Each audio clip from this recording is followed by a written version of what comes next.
Welcome to Sports Talk with Steve Jones, the daily talk show with the voice of Penn State football and men's basketball.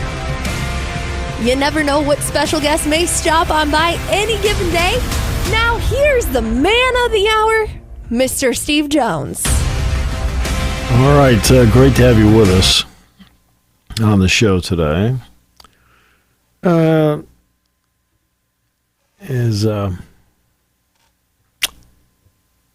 We are at an interesting point.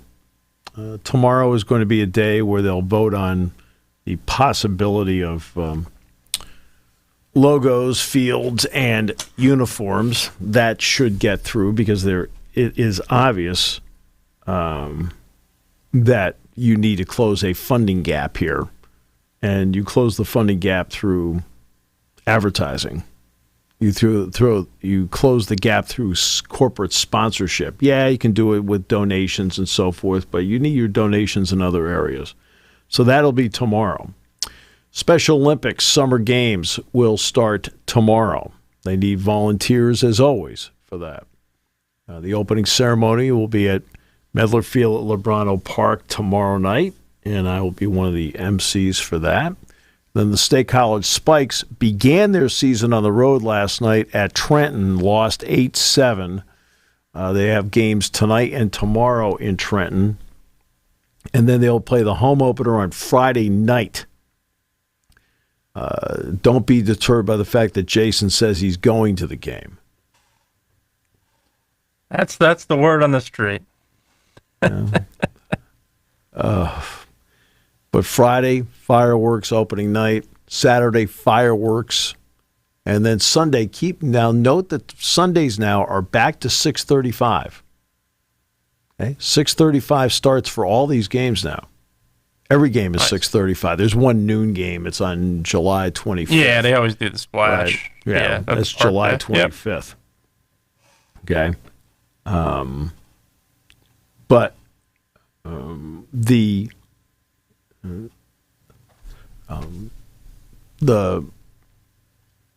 games will be at 6:35, so here are the openers, and then we'll go from there. It's going to be a fun summer. It's going to be a fun summer. All right, so you'll notice a lot going on, and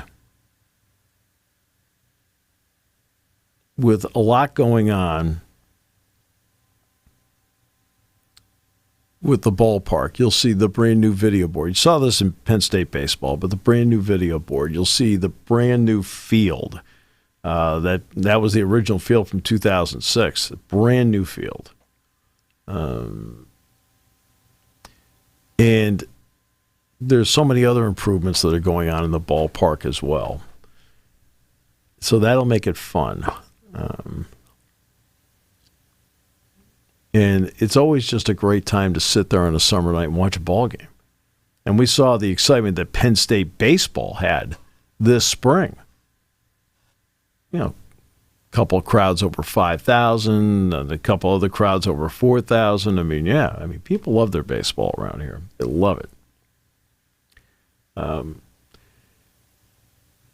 And these improvements are important moving forward for the future of the ball club. Because I'm going to give you an example here. Let's stick in what is now going to be Big Ten country, and that is Eugene, Oregon. That's the home of the Eugene Emeralds. Okay? And the Eugene Emeralds in the Northwest League, I think they're an affiliate of the San Francisco Giants. They have a problem right now because they feel their ballpark needs $43 million worth of work. So they took it to a vote.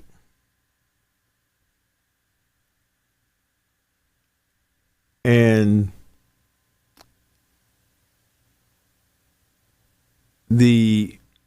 first of all, the Eugene Council rejected bundling the bonds together 7 months ago, and evidently the voters voted no on this. So they had the primary, and Eugene voters voted to reject a $15 million bond, which would help fund a new minor league baseball stadium at the Lane County Fairgrounds. These are all things I'm going to have to get used to as I travel. Initial returns, only 33% of the voters supported the measure. 67% voted against it. Your personal campaign when you flew out there failed. It was the effort that counted. I'll tell you. Put a lot of money into that campaign and fails me again. Advocates had argued that the bond measure was the last chance to stop the Eugene Emeralds from leaving. Without the stadium, M's general manager, Alan Benavides, said that Major League Baseball will likely move his team to another city. See, this is where it is right now. Why are they doing this here? I went back to Beaver Stadium and talked about Beaver Stadium. And I said your expectations and your investment needs to match up. Your investment needs to match your expectation. If you want mediocre, you invest mediocre. If you want big and you want to take the swing for the fences, you invest big. Penn State invested big in Beaver Stadium. They see the potential in what it can be and what it can mean for the program moving forward, especially in the playoff world. Well, that's what's been happening at Medler Field, Lebrano Park. They have been putting in the money to put in the facilities needed to match up with what Major League Baseball wants. Okay? So this is, it's another way. The parts you can see, the video board, the field, the lighting. Yeah. They went through, they replaced every bulb, LED lighting to Major League Baseball specifications in that ballpark. You saw it with Penn State baseball this year. Right? But by the way, lighting is going to be part of what they're doing at Beaver Stadium. All right? So Benavides told KLCC that he felt the voters had spoken. He said he doesn't know what the team's next steps are. He says, we'll have to get really creative if we want to stay here or find a new home. During the run-up to the election, opponents in Eugene said it would have been, and this is the county, obviously, said it would have been a risky move in the middle of a city budget crisis and could have interfered with other events at the fairgrounds.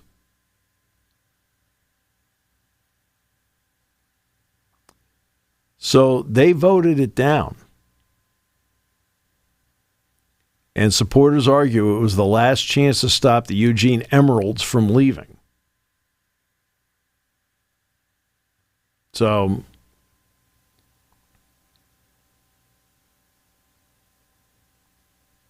that's where this is what's happening at other places. There are other ballparks that need upgrades to match what Major League Baseball wants. And there's another ballpark I can think of. I'm not going to specifically mention it, but I was told it needed $15 million of work.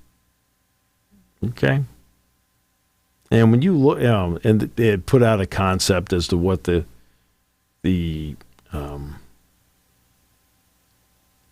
ballpark would look like. Looked pretty nice, actually. Yeah.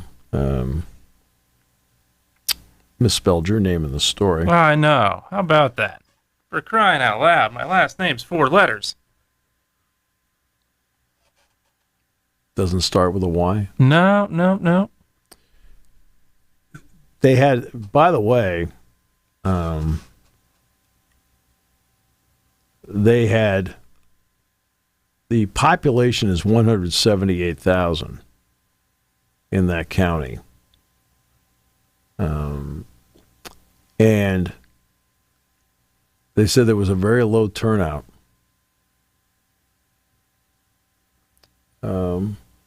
Those who wanted the ballpark criticized the opposing campaign for what they viewed as deceptive messaging. The people were not going to pay $100 million for the stadium, as the billboard stated.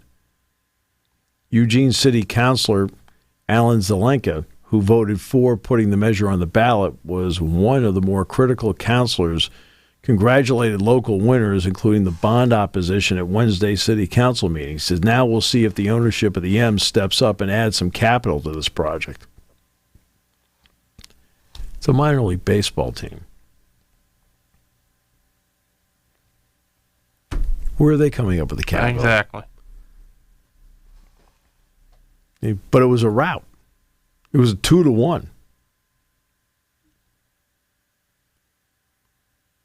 They said they were asked to pass a $15 million stadium bond to be paid back over 20 years. They would pay 8 cents per $1,000 assessed. And the project has received $15 million from the state so long as the Emeralds close the rest of the funding gap. Well, the funding gap is significant. I mean, the total funding gap to start with was $43 million.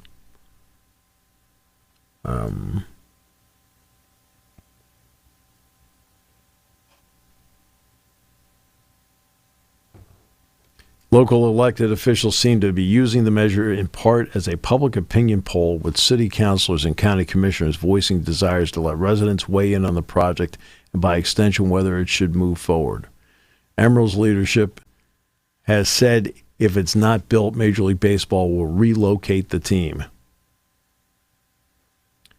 All right.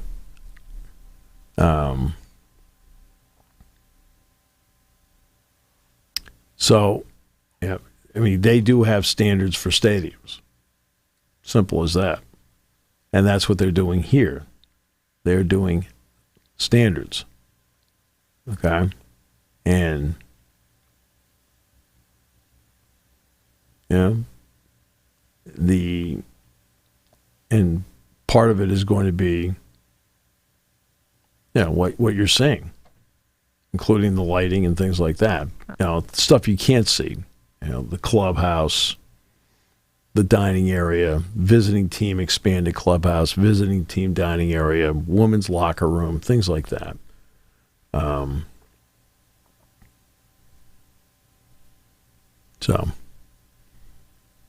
So I'm just putting it out there just so you know what is going on, because I don't think anybody else is going to let you know what's going on with stuff like this. And we're getting to that point where, was it 4 years since this decision was made? Or this is the fourth season since that decision was made. Now this is going to be, and I always felt that this was the critical time moving forward, who actually put the money in over 4 years or has commitments to put the money in to get their local ballpark to standard. I mean, Altoona doesn't have to worry. Altoona's ballpark's in great shape.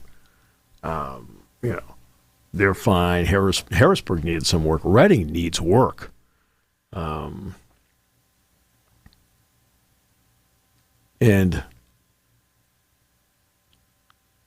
yeah, Reading has renovated a lot. I think they've done a great job with the stuff that is outside the ballpark. As you enter the gate, and you know, you have the festivities right there, but yeah, they still have a lot to do with the park itself. And it's an old park. There's no question. Right. So obviously, Lehigh Valley's in great shape. And the park's only a couple years Lehigh old. Valley is beautiful. Great ballpark. But that, you know, that gets you up to date on that. We are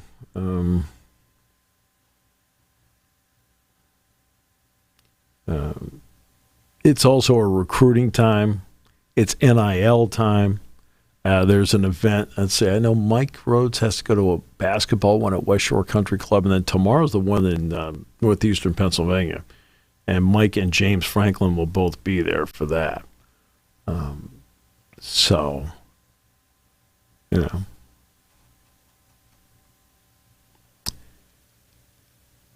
You have to keep pushing the NIL part. You have no choice but to keep pushing that. Now, you got the softball World Series going on right now. Mm-hmm.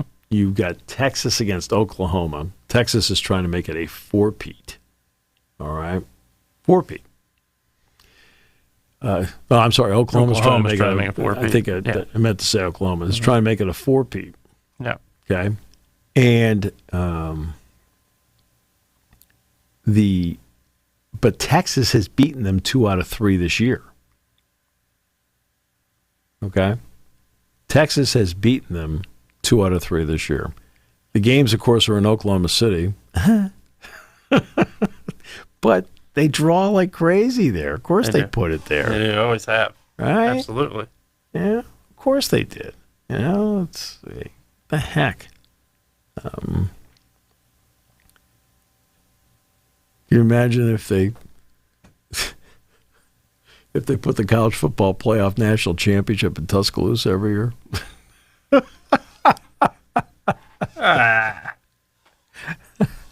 Put it in Tuscaloosa or put it in Athens or Atlanta. I think you have no problem. Mercedes-Benz every year.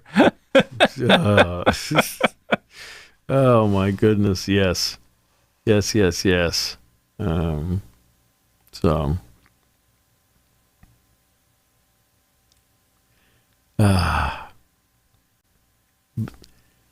amazing, the money part of it. No doubt. Over and over and over again. I want to talk about games. You know, obviously we can break down the Celtics and the Mavs coming up. The Celtics are a brilliant isolation team. The Mavericks are an excellent isolation defensive team. Absolutely. Right, so there's the matchup going in with that. Derek Lively gives them a big push inside. I thought that was one of the key moments.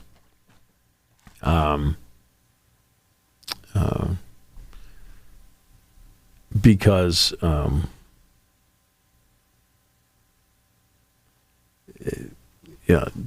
in the Oklahoma City series was when they tried to take Chet Holmgren and move him outside, and they had Lively out there chasing him, and then they went zone. And Lively was able to hang in the lane, and Oklahoma City could not score inside.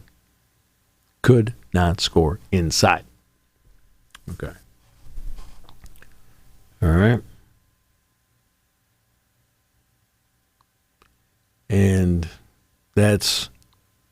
Doncic has been an absolute crusher. I mean, the depth of shot he takes, he's smooth when he plays out there. He's an excellent passer. Kyrie Irving has played terrific. Look, his time in Boston was not good. It just was not good. He was considered to be a locker room cancer when he was there. Wasn't really great in Brooklyn either. Nope, same story. Yeah. Yet the people in Dallas will tell you that, hey, you know what? He's been terrific for us, right? P.J. Washington's played really well. And then with the Celtics, and I've talked about this before, the Celtics have been very good in recent years, but they've been very good using the same kind of guy.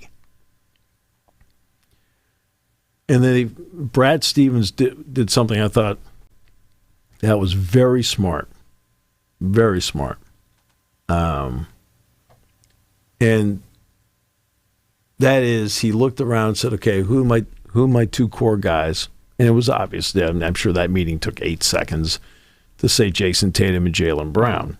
Okay. Now let's get to the next part. Okay, now how can we change from having the same guys out there, the same kind of players? Malcolm Brogdon was the same kind of player as Tatum and Brown. Marcus Smart was the same kind of player as Tatum, Brown, and Brogdon. So he started making moves. Brogdon became Drew Holiday. Smart became Kristaps Porzingis. Yeah.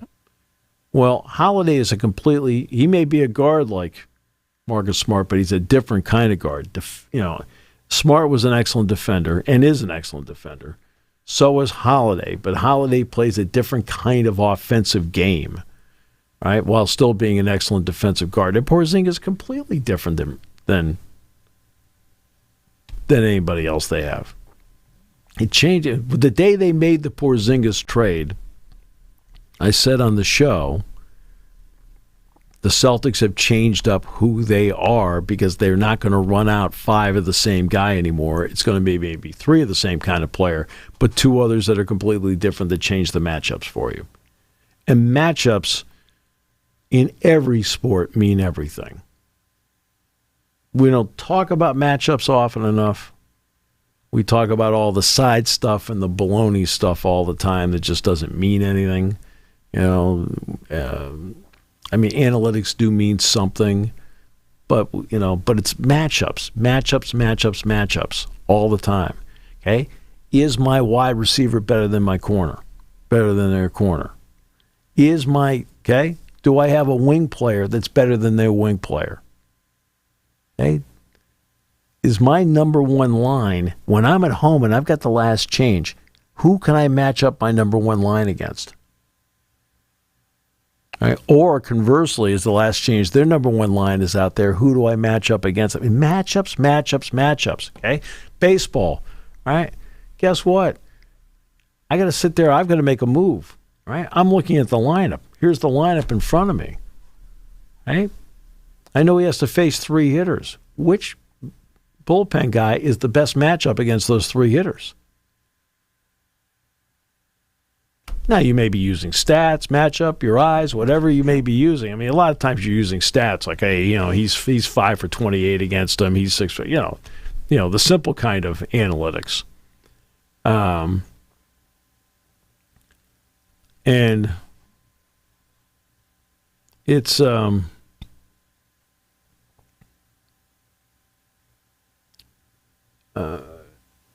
and that's what it comes down to, matchups. And so in this series, who matches up with Doncic? My guess is probably going to be Jaylen Brown or Al Horford. Brown, I would think. Right? Or Al Horford, possibly. Irving is going to be Drew Holiday. Oh, there's no question. You know that. Yeah. But it's matchups. Same thing when we get to Florida and Edmonton. I talked with Jack Michaels the other day, the play-by-play voice of the Oilers, and we're going to hear from him on Friday. And one of the reasons we're going to hear from him on Friday is that we wanted to eliminate you from the show. What? Oh, I'm sorry. I wasn't supposed to say that out loud? I'll tell you. They found out I was potentially coming to the Spikes game. That just changed the whole world. Like, oh, we can't have this guy.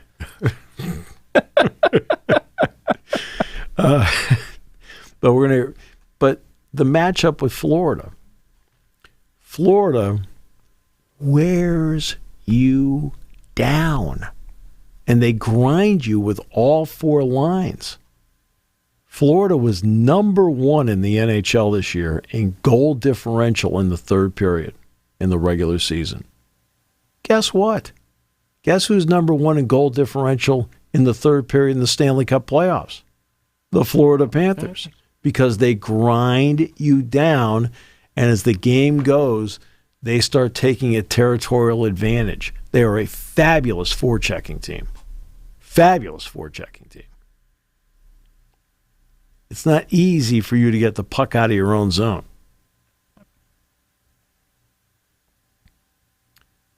Well. Yeah, I think it'll be an interesting Stanley Cup. I think obviously the Panthers to me are playing as well as anybody, but I think the Oilers obviously have that veteran power that can, I think, step up in the right moment. I think they have the advantage there, but I think it should be very interesting and a long layoff for both of them. That's it. Well, got about a week in between games. Same story for the Mavs and the Celtics. Absolutely. Too. Long layoff. That's helped Porzingis more than anybody else. No question. Absolutely. He's the one that's been helped by it because he hasn't played since, the second game of the opening series with Miami? Yeah. Yeah. So that's where we are. The Phillies have been playing great.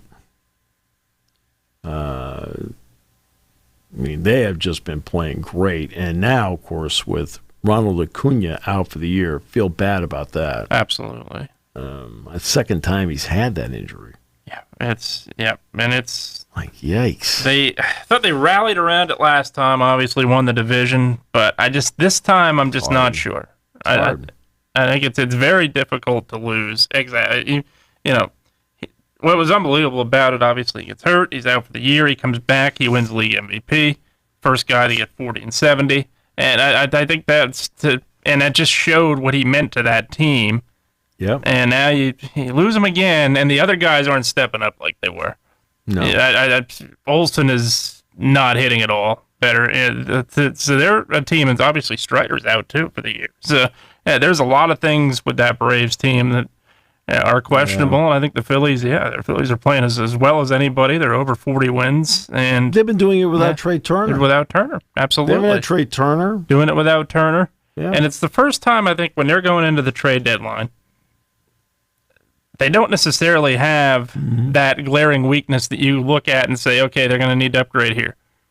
Yeah. I think there's a couple spots they could upgrade, but I don't think there's that weakness where you're looking at it and saying I'm not sure. No, a lot of weaknesses. I mean, they're playing nearly 700 baseball. Yeah. Nearly 700. Everybody talks about the Dodgers. By the way, lost and were shut out by the Pirates yesterday. Yeah.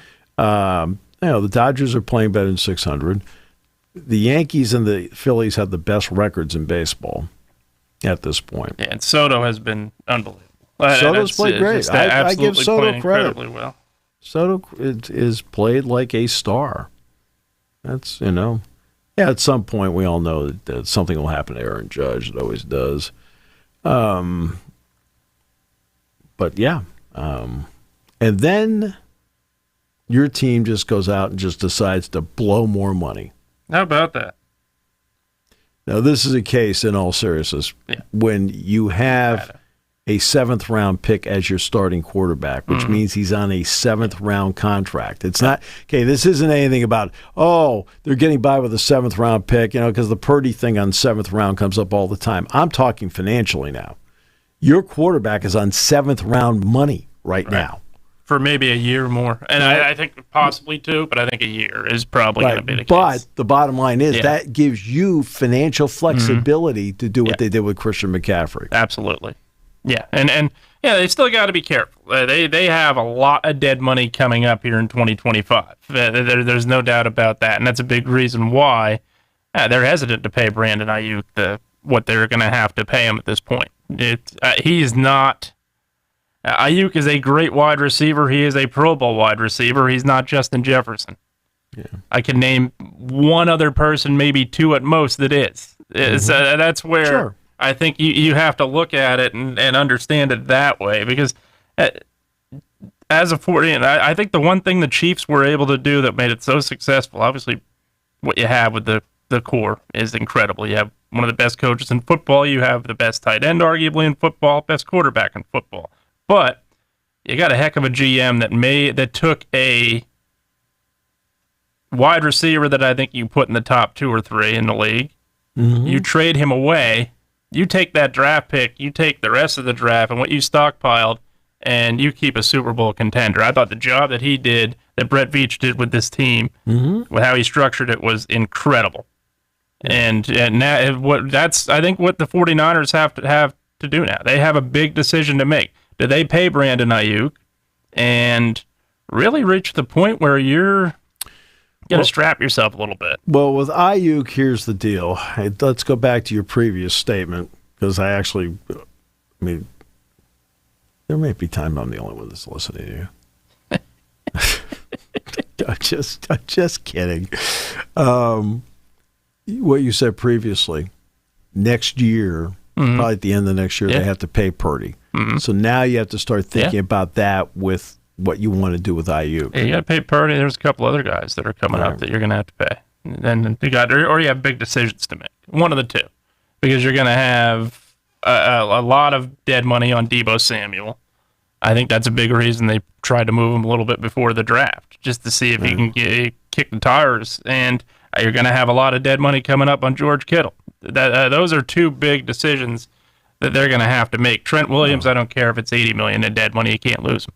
That offensive line without him is not good. He is the Yeah, but how old is he now? He's old, but he's old not. Is he now? This is your team. Do you know anything about him? His durability is the biggest thing that concerns me. Obviously, is Trent Williams 36, 37 now? Trent Williams is, I believe, I wanted to say he was 35, and he is 35. Yes. All right. So, how many years did you give him? Yeah. No, I probably give him 2 more years at most. But the problem is, he's not going to want 2 more years. Yeah, that's the issue you have that's here. Absolutely the issue. Okay. But the other issue is you lose him. That offensive line, which struggled in the Super Bowl, is in big trouble. Yeah. And that's why, to me, I think, as of now, and I'm talking about this year, he's the most valuable player in this team. Christian McCaffrey very closely behind him. But to me, when you look at what he's done, he's anchored that line. He's kept that line. And I thought he stepped in. Again, he's a great player. Yeah, I think he's still the best lineman. But when it comes to longer-term contracts, got to be careful. Absolutely. You have to start asking yourself, what's the shelf life? Because how many penalties did he commit in one playoff game? Yeah, penalties. Yeah, he committed, I think, like 4 penalties in one playoff game. The other part of it is the durability. And he's a big guy. He's struggles at times with the durability. Yeah. No, that's the other part of it. But that's one position that I think you can't ignore too long if you're the 49ers. And that's because you look at what the Bengals did. They got better there. They needed to. Chiefs got better there. They needed to. After the Super Bowl where Mahomes got absolutely ambushed by Tom Brady and he was running for his life the whole game, they got a lot better after that. Right, no question. And obviously the Bengals lost the conference championship and had to get better.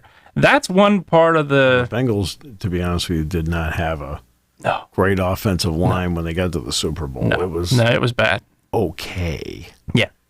And that's one anchor that is very much going to be have to be addressed by the 49ers. That's one position. Everybody remembers what the Big Three did in Dallas, but that offensive line was the best line in football, hands down. No question. Without question. No question.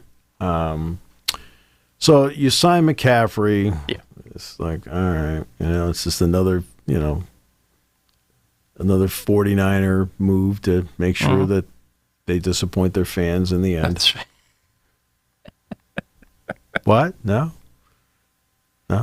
Yeah, it's not like they had a absolutely huge run of running backs before he came. You talk about paying Kittle. I mean, I'm still waiting for Kittle to make a catch in the Super Bowl. I'm still waiting for him to make a catch. I'm still waiting for him to play a full game.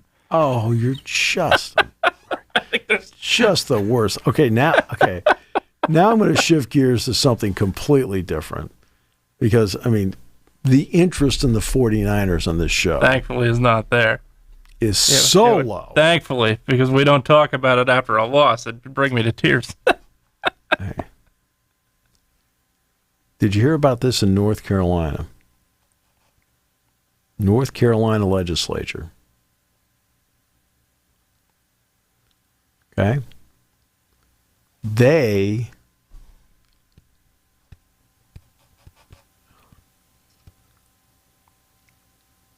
put together a bill that advances schedule mandates. Now listen to this. This is unbelievable. Now, this is the state legislature. Mm-hmm. Okay? Now it's not to the governor's desk yet, but it'll get there. Okay?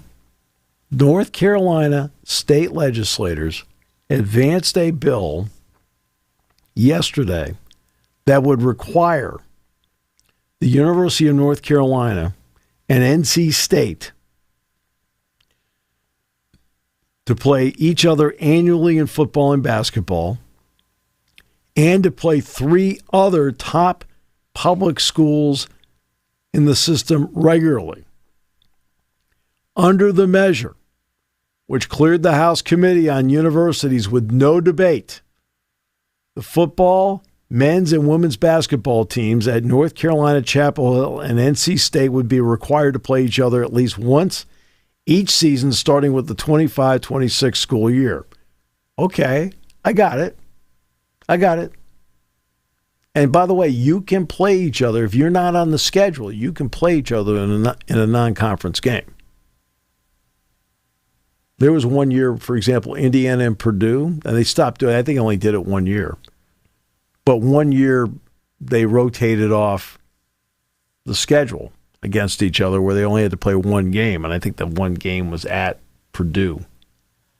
And they played a non-conference game at Indiana. So, I mean, that's been done. So it's been done. In fact, Wake Forest is playing, I think, NC State in a non-conference game this year. Okay? But here's the other part. The bill would also direct the Wolfpack and Tar Heels to play East Carolina, Appalachian State, and Charlotte at least once every year in those sports. Oh, and by the way, it's not just once every year. That means you got to play them twice over a six-year period. Yeah. Home and away. Oh, man. No, that's... Okay? No, I would not do that. North Carolina and NC State have deep rivalries going back 100 years. We all know that. Sure. Reinforced through the ACC, we know that. The first part of that is fine. Okay, that's fine. I have no problem I don't with either. that. The second part.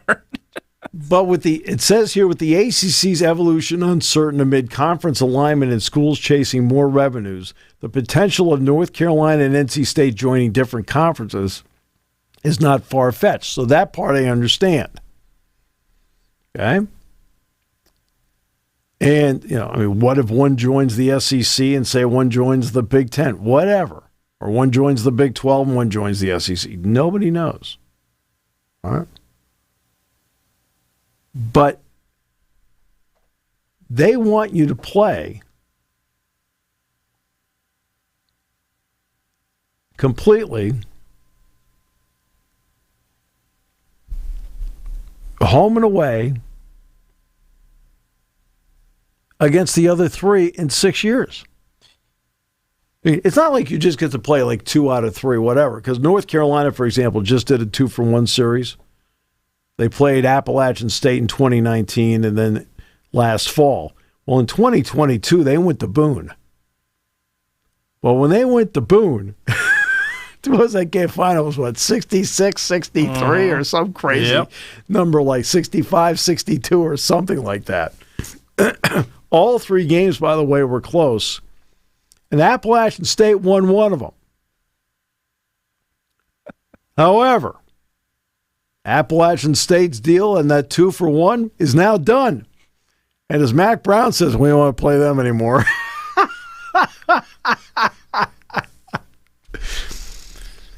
The only in-state opponent that is part of North Carolina State's 2024 non-conference schedule is an FCS game with Western Carolina. They are scheduled now to host East Carolina in 2025 and Appalachian State in 2026. They are already scheduled to play at East Carolina in 2028. They also have a home and away series with Charlotte in 30 and 31, so they're okay. The legislation cites the General Assembly's desire to promote economic development as part of its rationale. It would also require North Carolina and NC State to play each other at least once per season in men's and women's basketball and in football. That's fine. While that currently happens by default since both schools are members of the ACC, the legislation would protect against a scenario in which conference realignment interrupted the series between the two.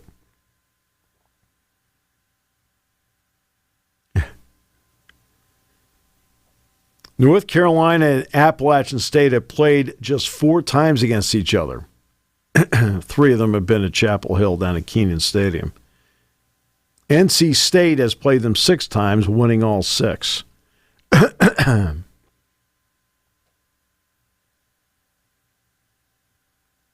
Yikes. Okay.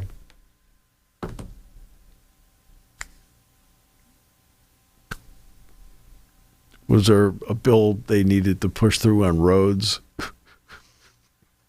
Taxes? Something. Now they're doing football and men's and women's basketball scheduling.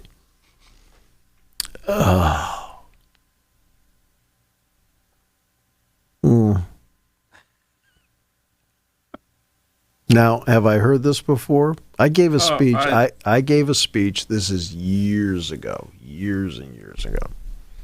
It was in the 2000s.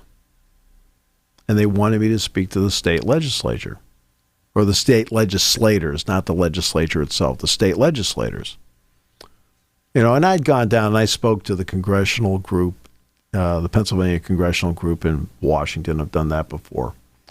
Well, this time they wanted me to talk to the state legislators, and they were all up here, so I didn't have to go down to Harrisburg. And I don't know how many of them were there. I don't know, 100, whatever. And it was really, I had a great time. It was terrific. Good talk. I do enjoy talking to them about it all the time. Because usually when I break into individual groups, a common question I have for them is, what do you love about your job, and what bugs you about your job? Just I want to find out, like, from their perspective about what they go through. And I remember talking with, believe it or not, of all people, Mike Rhodes' dad was one of them I talked to, and he gave me the best answer I'd heard anybody give. And he said, what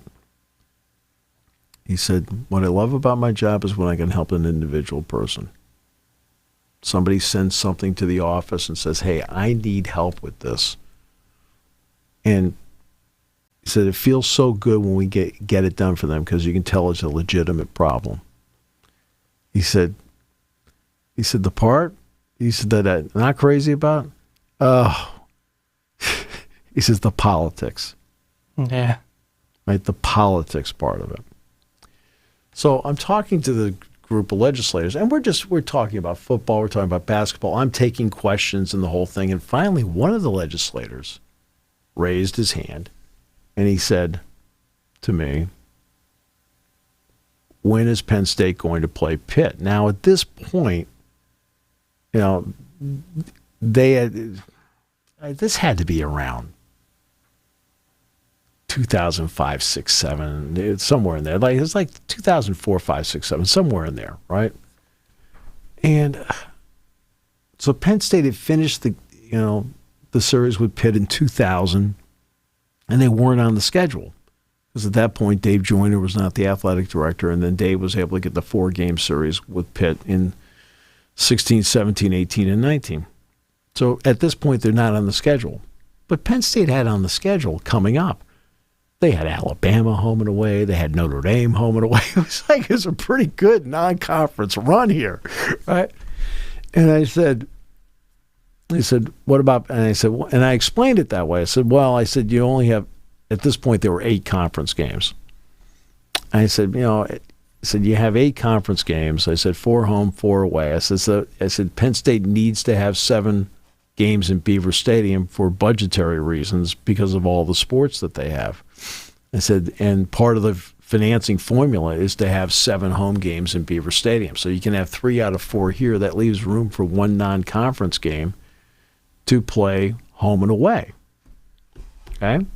I said, you can kind of manipulate the schedule a little bit at that point. And I explained Notre Dame and Alabama and so forth, right? And they were supposed to have Nebraska on there too. Well, that then became a conference game. Yep. Right. They had Nebraska too as a non-conference game coming up. And I said, that's a pretty good non-conference schedule. And the guy said, and he correctly said, but that's not Pitt. I said, yeah. I said, I'm not sure. I said, if they're going to go in that direction. I gave some general BS answer. I was just trying to, let's get to the next question here. Yeah, that's no. Again, I have no problem with the question. I don't either. I have no problem with the question. But I'm not in charge of scheduling either. No, but I also... I'm not in charge of scheduling. So I was explaining that, I think if you get into a game of who would you rather play, I think people will more understand. Well, that's what I did. I explained who they were playing. Yeah. That's absolutely. Right? And people were like, okay, but the guy kept pressing. And finally he says this. He says, hey, if you guys don't do it, thinking, you guys, what are you talking about? You guys, yeah, like we have any dictation whatsoever. It goes on there. You guys don't do it, we may take it on in the legislature. Right? That's what he said. And I'm standing up there, and this is like the worst time for anybody to say that. Yeah. Because listen to the answer I gave. I said, it just took you guys 101 days to pass a budget. I said, I'm going to leave football scheduling to you. Yeah. That's the truth. That's a good answer. Good answer. And the guy's wife sitting next to him takes her elbow, and the room laughed. The room laughed, by the way. This was not one of those like, ooh. The room laughed. So they got, because I said it with a smile on my face. I was like, I didn't sit there and be snide about it. No.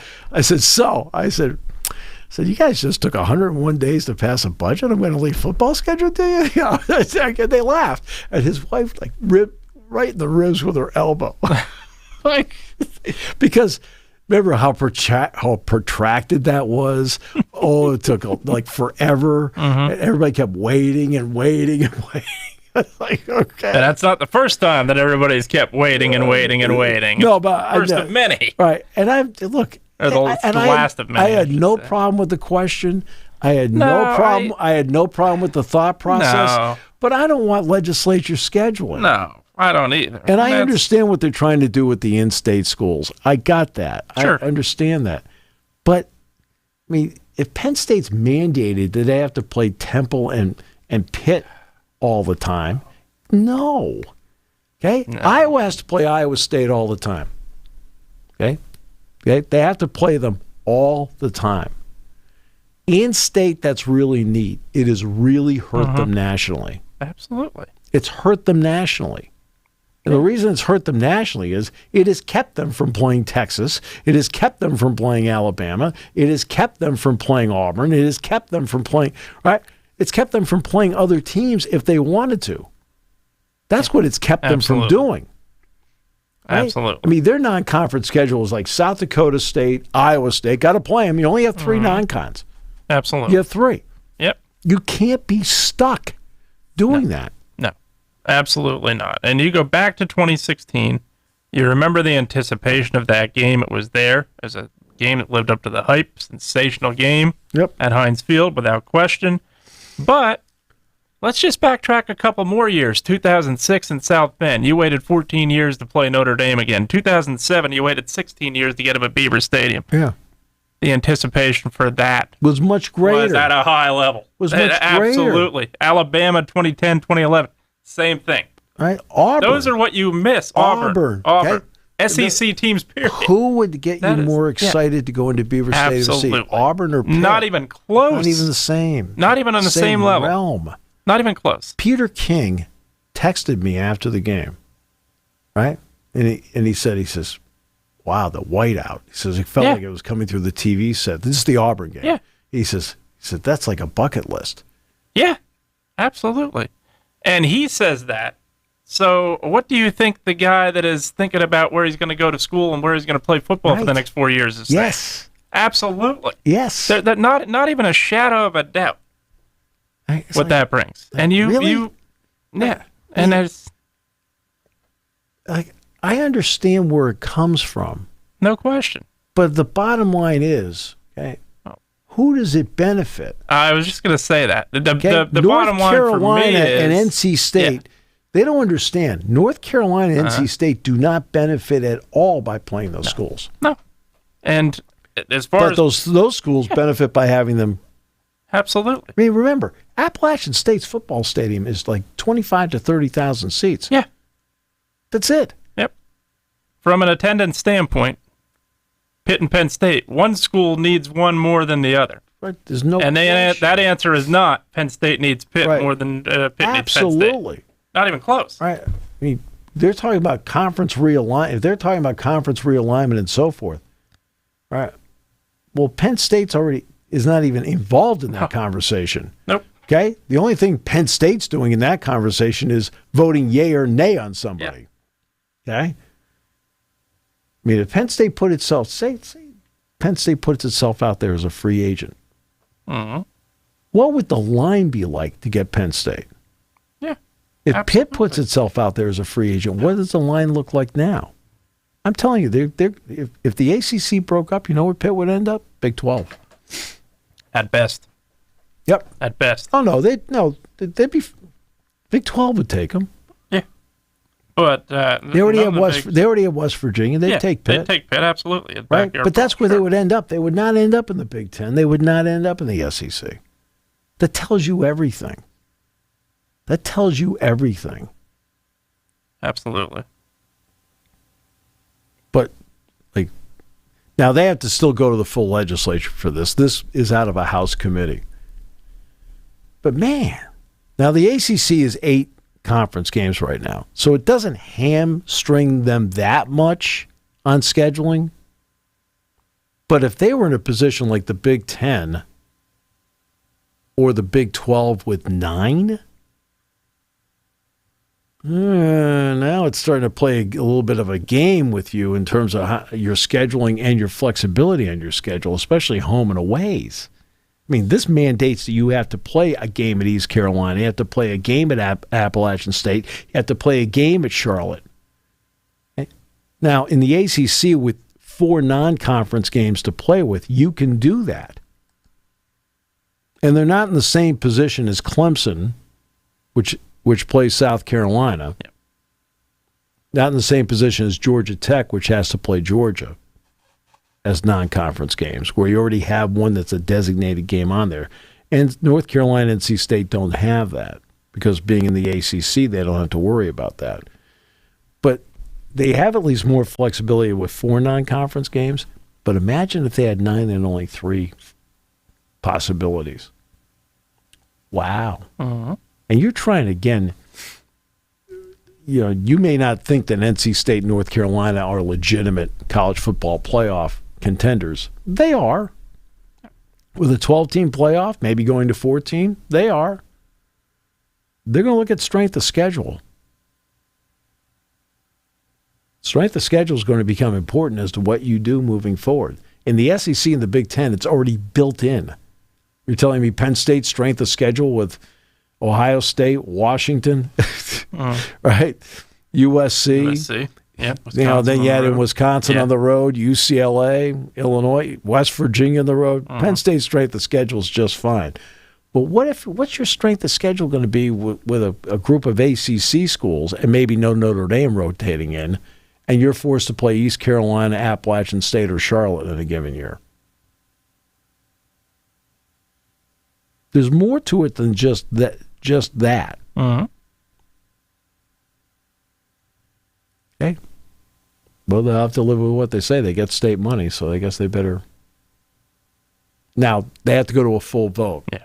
This is a committee that did that. But it's like, I don't know.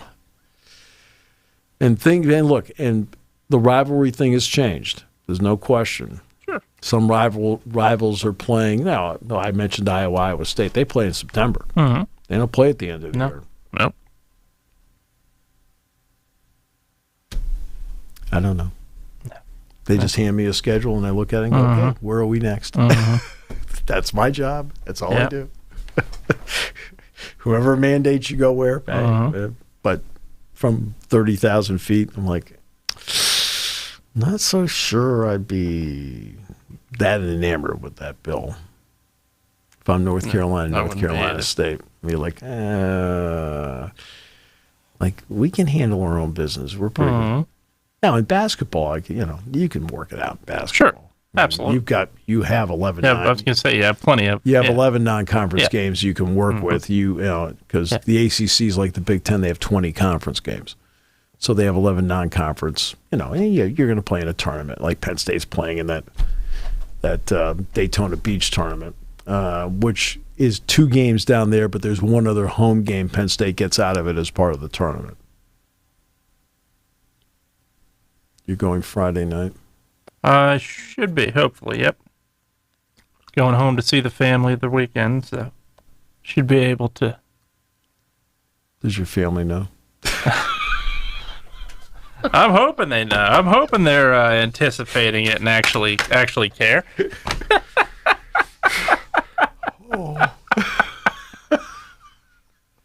We'll talk to you tomorrow.